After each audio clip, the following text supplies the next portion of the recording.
Names like UPS, though, which you've had your eye on for a while, stop waiting around. You're like, all right, let's dance. You bought the stock. Right.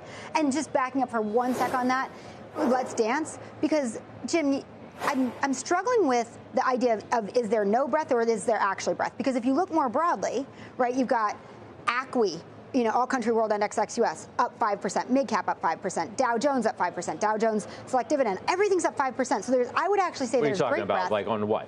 On the year-to-date through June 30th. Yeah, okay, up 5%, but up 5% in a normal year, you'd say, oh, that's okay halfway through the year. This year, compared to the S&P and the NASDAQ, you'd say that stinks. You could say, okay, most of the market is in pretty good shape. It's up 5%. There's a small pocket that's let it up, but this gets back to my UPS. Oh, it's like glass half full, glass half empty. I mean, you want to spin it that way, that's fine, but you could also say that those stocks that you mentioned are underperforming the market dramatically. Or you could say they're underperforming a tiny, narrow handful, and the rest is roughly the same, which gets me to UPS. So I'm sitting there, I'm like, what am I waiting for?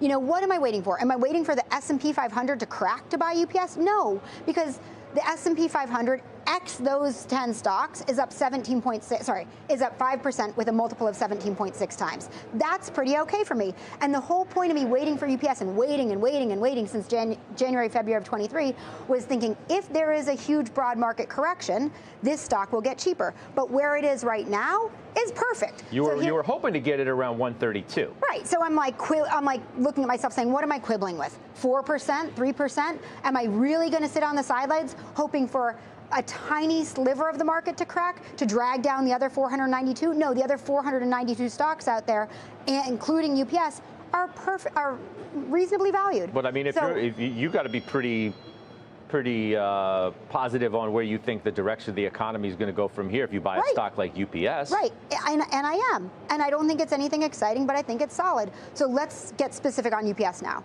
Started looking at it last year. Hey, Judge. And what we had was a stock that was trading Hang on, Josh. Going through the trade. Yeah, trading at 20 times earnings, which is well above its historical multiple of about 15 times. You had the labor negotiations breathing down its neck, and you had a ton of distortion still from the pandemic earnings spike.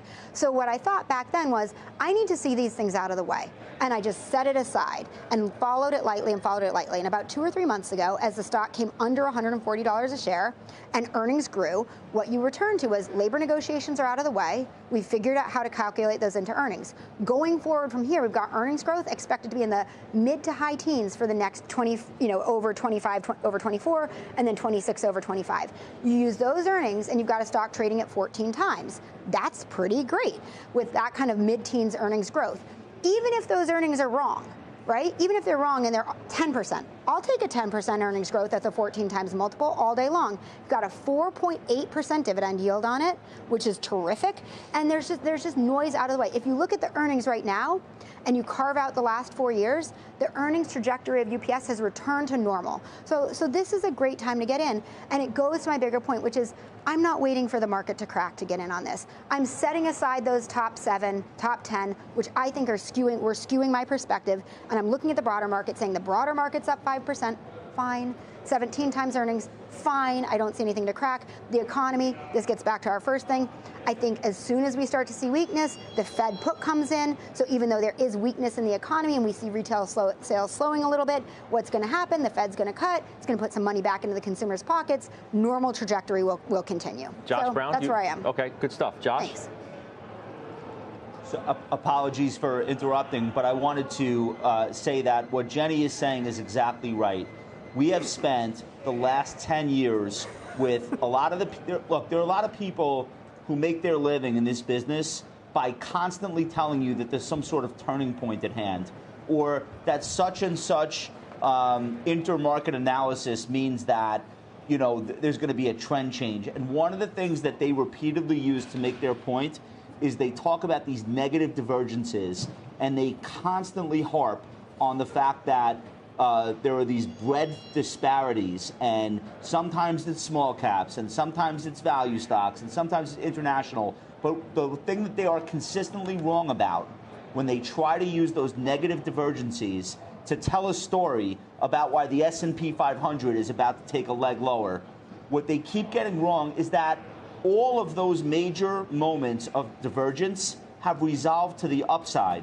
So yes, you've got these leadership stocks, these large cap tech and communication services and some consumer discretionary, they are leaders. Every bull market has leaders. But every time we've heard people say, uh-oh, big negative divergence in the Russell, you know what ends up happening? There's a huge catch-up trade. And the industrials come back to life, and the financials, and staples, and all of a sudden it's like, oh, remember that divergence we were worried about? Guess what? Once again, it resolved to the upside. I think Jenny's going to be dead right in what she's saying about the S&P 497.